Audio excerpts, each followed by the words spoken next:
đi rồi rất hiểu rồi. Cái nhóc baseball kìa.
Tay mana?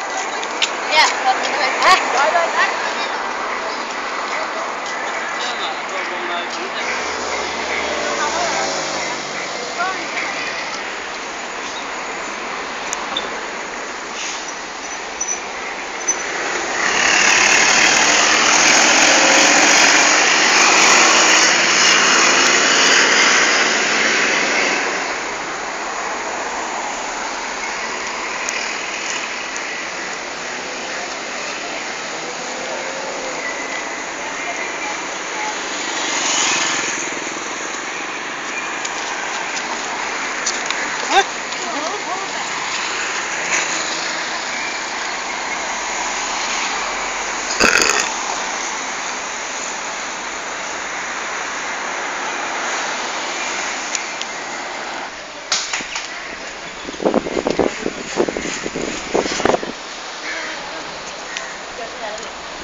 Enam deh, enam pan di dusai saya.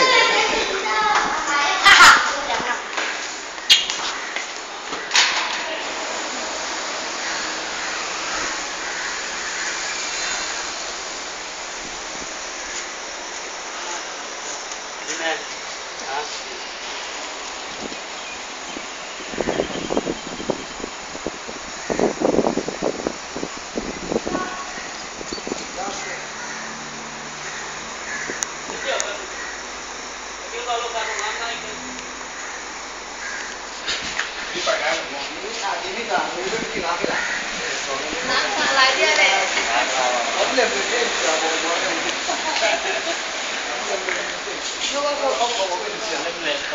Quay năng không?